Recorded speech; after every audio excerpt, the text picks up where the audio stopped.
Hey folks, this is Mark again with Inbound Revenue. In this video, I'm going to cover two really quick but very important settings in your Google Ads search campaign setup. And I'm going to touch on one other thing, which is ad schedule. I'm going to come back and do a more detailed video about ad schedule at a later date. So initially, when you're setting up your Google Ads campaigns, this video was produced in February of 2025. Things might change later on. Two important settings that you want to make sure you set correctly so they don't blow up your campaign. One is broad match keywords. You see it is set by default. It is turned on. Google will tell you to do that. You should not do that. Turn off broad match keyword types and use the keyword match types that you set up for your campaign. You want to be in control of that. Broad match keywords will target your ad for all kinds of things that you don't want it targeted for. Secondly, automatically created assets. Currently, they have this one set to off.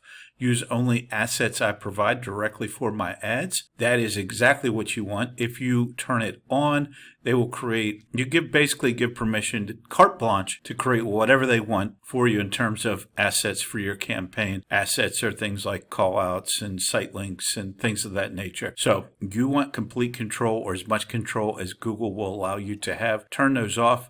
I'm going to note here that there is an ad schedule option. By default, your ads are going to run 24/7. For many companies, this works, especially if you have a landing page where you're collecting form leads, because people are very willing to fill out form leads at 3 a.m. on Saturday, where they probably are not going to call you. So you can get additional leads. But just note that there is a scheduling option to schedule your ads to match, for example, the days that you're open, the hours that you're open. We'll come back and I'll do a video on that later on. That's what I wanted to cover with you right now. Turn broad match keywords off, only use assets that I've provided, and you can set an ad schedule if you want to. I'll see you in the next video. Please leave any comments below, like this video, subscribe to the channel, check us out at inboundrevenue.com if you need any help with your Google Ads.